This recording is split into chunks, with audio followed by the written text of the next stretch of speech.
God is real. He is the one and the only God. He is worthy of worship and veneration. He is fair. He is just.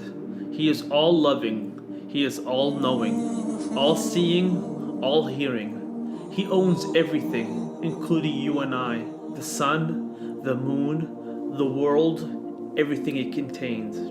He is in control of all things. He wants people to believe in Him, to do good, and to avoid evil, so they can achieve the reward of paradise. God sent all of mankind on this worldly journey as a test to weed out the worthy from the unworthy, to test which of those amongst His servants would perform best. Mankind would be lost on earth if they were left to their own devices, because they wouldn't know what God expects of them. Additionally, when one acts according to their feelings, desires, passions, they become oppressed by sadness, worry, and fear that results from these impulsive actions. Humans can't afford the twists and turns of this life without God's guidance. Humans must ask their Creator for guidance and to show them the straight path. God bestowed guidance unto His servants in form of revelation and through prayer, the form of communication through which Muslims communicate with God at least 5 times a day. The goal of a follower of Islam is to become a true servant of God by submitting to His will and to worship Him alone. Those who pass this test would enter paradise eternally. Those who fail, meanwhile, would enter hellfire in the afterlife. Let's take a closer, deeper look at this subject. Everything populating the heavens and the earth, including the animals, mountains, the skies, and the earth, are all in state of submission to the sovereignty of Allah. They are all living for, obedient to, in submission to, and are at the disposal of God and His laws. They all exist in state of Islam. God states in the Quran, "To Him submits whatever is in the heavens and the earth." Everything in nature functions accordingly to fixed laws set forth by God and cannot deviate from those laws. The sun knows its role. It knows the cycle of its rotation. It knows its role as the giver of light, heat, and energy on Earth. The Earth knows its rotation cycle around its own axis. Your own eyes, heart, brain, your entire body, and all of its components are working subject to the laws of nature and have no choice but to do as they are intended. All of God's creation worships Him in a manner appropriate to their situation. The sun, the moon, the stars, the mountains, the trees, the animals, the whole universe all exist in a state of subjugation to Allah, all prostrate to Him, with all of them worshipping Him in an appropriate manner. God the Almighty said, "Do you not see that to Allah prostrates whoever is in the heavens and whoever is on the earth, and the sun, the moon, the stars, the mountains, the trees, the moving creatures, as many of the people? But upon many the punishment has been justified, and he whom Allah humiliates, for him there is no bestower of honor. Indeed, Allah does what He wills." Man is expected to worship and praise his Creator, much like creations around him are continuously praising God in humility in a way that we may not understand. All of creation praises, worships, and lives in submission to the Almighty in their own unique way. God's creation prostrates to Him as per to its nature, even if they do not press their foreheads to the ground. The 7 heavens and the earth and whatever is in them exalt Him, and there is not a thing except that exalts Allah by His praise. But you do not understand their way of exalting. He is forever forbearing and forgiving. All of God's creation know their mission and purpose. Just like the physical world submits to its Lord, human beings must submit to the will and laws of God. Unlike other creations of God, man was gifted with the qualities of intelligence, the ability to comprehend and understand, and the wisdom to think, reflect, and ponder over this creation, as well as its life purpose. Man was also gifted with the ultimate beauty of expression, and with the ability to make choices and decisions. God created many astounding creations, and the most noble of those creations are human beings. God states in the Quran, "We have certainly created man in the best of stature." All humans are born with an innate eagerness and ability to seek God, to recognize and understand the existence of the Creator. Once many discover the truth, they hasten to submit to Allah, entering into a state of total submission. Islam fundamentally answers the questions that trouble the conscience of every human being. Why was I created? What am I doing here? What is my life's purpose for existence? Islam answers all of these massive life questions. Mankind was born in a pure and pristine original state, one that inclines toward that which is ethically, morally, and spiritually pure, upright, and wholesome. They have an inclination towards helping others, removing objects from the road, thanking people, etc. Everyone has an internal moral conscience, calculator, compass.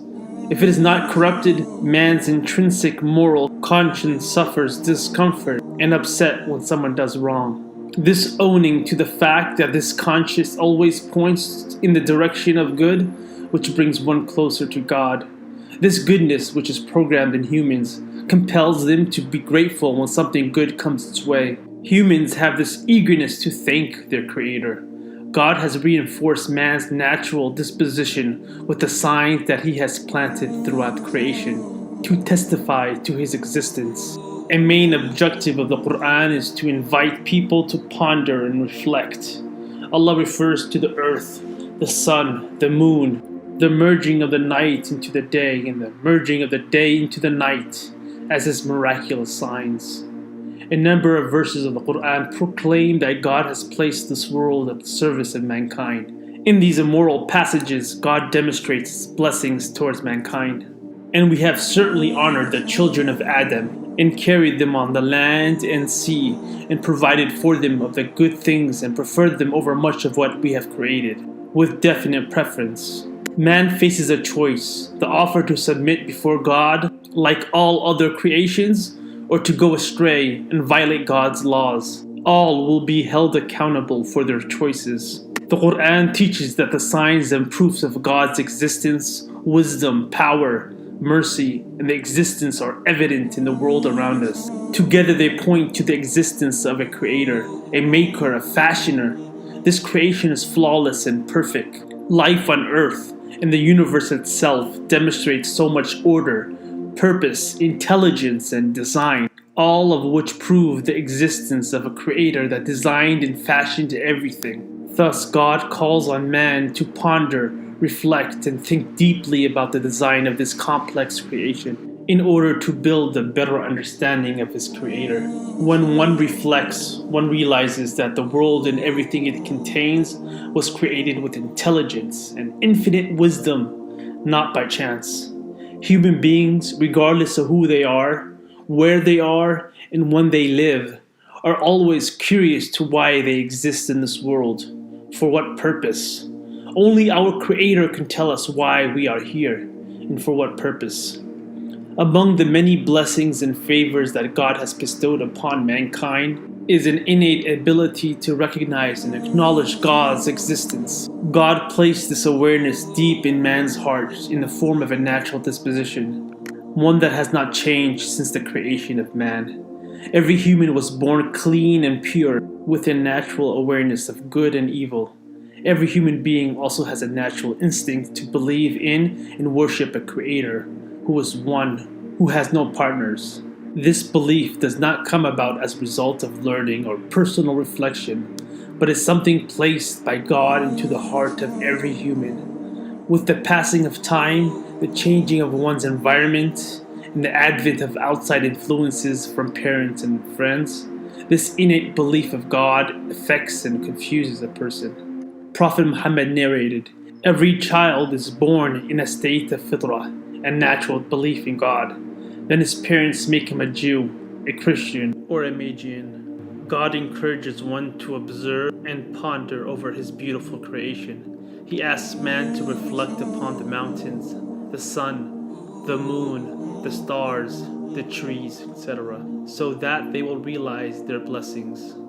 They will witness a clear sign, evidence, and proof of His existence. One should stop and look up at the sky. and admire the beauty of the ocean, the mountain, the sunset? Have they not looked at the heavens above them, how we structured it and adorned it, and how it has no rifts?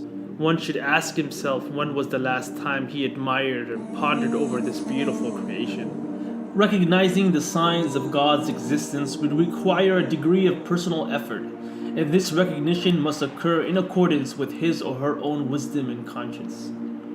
For the people who understand, everything around them is a sign of this creation. Pondering upon the intricacy and order of this magnificent creation would help one come to the conclusion that this glorious universe indeed had a wise creator who crafted, fashioned, molded everything. One would eventually perceive the fact that the entire universe, including oneself and one's own body, is created by a superior power. One would come to the conclusion that this world was created in proportion and with measure and definite purpose. And we did not create the heavens and the earth, that between them, for mere play. God also encourages people to look at their own creation, their own body, and how it was constructed so perfectly. We will show them our signs in the horizons and within themselves, until it becomes clear to them that it is the truth. But is it not sufficient concerning your Lord that He is over all things a witness? Additionally, pondering over the creation of mankind and the universe would help one realize that the deity behind this eternal creation can recreate it once again. One would realize that God can easily resurrect all of mankind for Judgment Day. Do they not think that they will be resurrected for a tremendous day? The day when mankind will stand before the Lord of the worlds. God also states, "How can you disbelieve in Allah when you were lifeless, and He brought you to life? Then He will cause you to die. Then He will bring you back to life, and then to Him you will be returned." In today's materialistic world, the endless quest for fame and wealth distracts many from reflecting on this beautiful creation of God and the purpose behind it. We live in a world where people are obsessed with materialism, and their main objective and focus in life is to gather all of the money and prizes they can. We are in a world where people are obsessed with taking as much as possible from this world. A perpetual state of excessive materialism can affect one's inner peace. One cannot achieve satisfaction in life if he or she is chasing material gains to an excessive extent. Rather, one should look at the situation of those who are less fortunate. In this way, one will have a greater appreciation of love, gifts, benefits, and mercy that the Almighty has bestowed upon them in regard to their own family, wealth, friends, housing, etc. Mankind was created and born with a sense of awe, of wonder, but many have killed that sense of wonder somewhere along his or her journey to adulthood.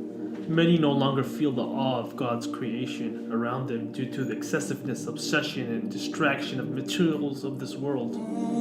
Many are so occupied by this useless material goods and useless talk and gossip that they have forgotten and are immune to the miracles happening around them every second of every day. One should think deeply and ask bigger questions about life and his or her purpose, rather than thinking of the next movie or the next game or what to have for dinner. For the few that do ponder and think deeply on this creation, which others overlook, they discover within it signs and great lessons all around them that lead them straight back to their Creator. Signs that lead one to an appreciation of the wisdom and wonders of the Almighty's creation, bringing them thus closer to their God. In the Quran, God invites individuals of understanding to think about the issues which other people overlook. Praise be to God, He will show you His signs, and you will recognize them. Your Lord is not heedless of anything you do.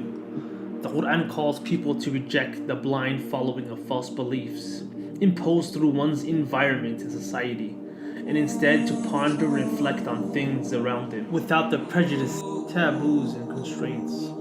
In numerous verses of the Quran, God points to different aspects of His creation, referencing them as signs and proofs of His existence for those people who reflect, ponder, and think. God states, "Indeed, in the creation of the heavens and the earth, and the alternation of the night and the day, and the great ships which sail through the sea, with that which benefit people, and what Allah has sent down from the heavens of rain, giving life thereby to the earth after its lifelessness and disappearing therein every kind of moving creation, and his direction of the winds and the clouds controlled between the heavens and the earth are signs for people who use reason. A person's purpose in life is to find God, build a relationship with him, and engage in a continuous effort to submit to his will. The best joy and the most peace that one can achieve in this world is derived from the servitude to God and to be an obedient slave of God. God states unequivocally that humankind was created in order to worship him. God states, "And I did not create the jinn and mankind except to worship me." One can easily misunderstand this to mean that God wants humans to exist in constant prayer, to dwell on the remembrance of God at all times, and to spend their entire lives in constant seclusion and absolute meditation. This is not the case. In Islam, worshipping God includes and entails every act, belief, statement, or sentiment of the heart which God approves and loves. The act of worship in Islam is very broad in scope. The worship of God can include acts such as removing objects from the road, helping one in need, being good to one's own parents and family, making money in a rightful manner, sharing food with neighbors, visiting an ill person, etc. The act must be done sincerely to please God, and not with the boastful or impure motives. The act should also be consistent with the Almighty's guidance and laws. Any thought or act that brings a person closer to his Creator would be considered an act of worship. God created man for a noble purpose, to worship him and live a virtuous life based on God's teachings and guidance. Salvation in Islam is connected with the acts of doing good and refraining from sins. One who excels in goodness will be rewarded generously in the hereafter, but one that lives an evil life will be punished. To worship God is to get to know him, learn his names and attributes, to love him, to obey his commandments, and to enforce his laws in every aspect of life. To worship God is to serve his cause, engaging in the struggle and the quest of doing right, shunning evil, and to be just. According to the Quran, following and obeying God's commandments and refraining from prohibited activities would make one's life easier and lighten one's burden. And Allah wants to lighten for you your burden and difficulties. And mankind was created weak. Some mistakenly believe that disobeying the commands of God while partying their whole life away would make for a more enjoyable, peaceful life. They also believe that if they find God and follow his commands, then they are going to deprive themselves of things they would have otherwise enjoyed. And this couldn't be further from the truth. Quite the opposite is true, actually. While the commands of other religions are often viewed as burdensome and rigid, the rules of Islam are not seen this way by the devout Muslim. A devout Muslim would see these rules as what's best for him or her, in order that they be guided to success, happiness, honor, and contentment in this life and the next. God states if you abide by his advice, he would relieve the burdens of your life, rendering your existence much easier and more relaxed. You would find contentment in the heart. You would find more peace and harmony, not only within yourself, but with the things and people around you. God has given mankind a set of laws to follow, so that one would have an easier and more enjoyable life. Each of God's commandments is given in one's own best interest. Anything that God makes impermissible is bad for the individual or for society. For example, alcohol is prohibited in Islam because of its danger and evilness. A lot of studies and evidence demonstrate the effects and dangers of alcohol. Mankind was not brought to this earth as a punishment, despite what other religions may think. God advises mankind to simply stay away from those things he has restricted, and to abide by his few regulations. Those who follow these simple edicts will enjoy a wonderful, contented life in a blessed world. God promises in the Holy Quran, whoever does righteousness, whether male or female, while he is a believer, we will surely cause him to live a good life, and we will surely give them reward in the hereafter, according to the best of what they used to do. God created certain desires within the human being. One has the ability to control those desires according to God's laws, or to turn them loose and go his separate way. Allah created mankind knowing they would sin. This is why God taught humans, starting with Prophet Adam, how to repent and there purify oneself of their sins. Life in this world is also a test for humankind. Everyone faces a separate and unique test. Some get tested through a life of poverty. Some are tempted by wealth. Some enjoy good health. Some suffer bad health, etc. God states in His holy book, "He who created death and life to test you as to which of you is best in deeds, and He is the exalted in might, the forgiving." At times, the Almighty tests His creation with calamities and sometimes with blessings to show who will be thankful and who will be ungrateful, and to show who will obey and who will disobey.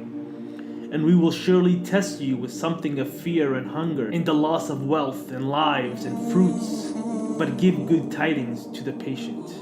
Every single individual is being tested by God. God tests all of mankind in different ways. One should not mistake his or her life's problems for punishments, or as signs that God is displeased with him or her. Likewise, one should never interpret his or her wealth and pleasures as signs that Allah is pleased with them, or that they are privileged. Sometimes quite the opposite is true. Allah states in the Quran, "Know that your wealth and your children are but a trial, and that Allah has with Him a mighty reward." God in His wisdom and mercy has decreed that people be tried and tested in various ways to develop their psyches, strengths, and improve their character, and evolve them into beings which are pleasing to Him. Sometimes when one undergoes certain instances of suffering, he or she immediately thinks and prays to God, even if he or she is not religious. At times, the very experience of suffering leads one to God. A Muslim views this world as a temporary stop en route to a final destination, the afterlife, where man would live eternally. This is not to say that this temporary world is not important or shouldn't be taken seriously, but this life should not be lived sinfully and at the expense of the hereafter, which is a lot longer and better in scope. If one's goal in life is to become wealthy, then there would be no purpose in existence after one achieves the goal of wealth. How could wealth then be considered the aim of life? This world is not about acquiring material goods or physical pleasures. A Muslim views and interacts with this world for what it really is, just a means to an end. Detachment from this world doesn't mean that you abandon all material possession and own nothing substantial. Rather, a healthy detachment of this world means that nothing should own you. This life is about attaining purpose. This purpose is found when one lives to better himself, including his family, his friends, and community. One should be in the process of preparing for the eternal joy of the afterlife. The purpose of life in Islam is to become the true sincere servant of God. And this worldly life is not but diversion and amusement, and indeed the home of the hereafter, that is the eternal life, if only they knew. This life is temporary and will someday come to an end for the individual, and an end for humanity altogether. But the hereafter is eternal. The experience of life in this world is almost nothing compared to life in the hereafter. Prophet Muhammad stated, "What is the example of this worldly life in comparison to the hereafter? Other than one of you dipping his finger in the sea, let him see what he brings forth." Whereas the essential purpose for which humankind was created is embodied in the worship of God, the Almighty is not in need of human worship. He certainly did not create human beings out of a need to seek His glory. In fact, if not a single person worshipped God, it will not diminish His glory in any way. God exists without any needs. On the other hand, mankind was created with needs and wants. Thus, it is mankind that is in need of worshiping God. Human beings need to worship and glorify God by obeying divinely revealed laws, because obedience to God is the key to success in this life and the hereafter. Mankind is encouraged to remember God as often as possible for their own benefit. Remembrance of God is imperative, as sin is generally committed when God is forgotten. The forces of evil operate most freely when cognizance of God is weak or lost. Satan has overcome them and made them forget the remembrance of Allah. Those are the party of Satan. Unquestionably the party of Satan, they will be the losers. Indeed, it's Satan and his children that seek to occupy one's mind with irrelevant thoughts, material distractions, and desires that make them forget their Lord. O believers, remember God often. The Almighty instructs man to show gratitude to Him by glorifying Him. Glorify the praises of your Lord and be of those who prostrate to Him. In glorifying God, man chooses to be in harmony with the rest of the creation, an act which naturally glorifies the Creator all throughout the day and night, in its own and unique manner. Since it is not possible for mankind to have a detailed knowledge of God and to know what God expects of them without divine revelation, God sent messengers throughout the ages to every nation to guide and educate people about their Creator, advising them how to worship Him and how one should live his or her life. The messengers came bearing a holy book from the Almighty. All messengers and books preach the same general message, that there is no deity worthy of worship except Allah, who has no flaw and is all worthy of worship and gratitude.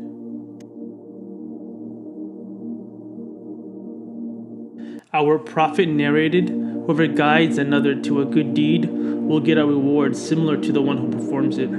So please like, subscribe, and share this video. Assalamu alaikum.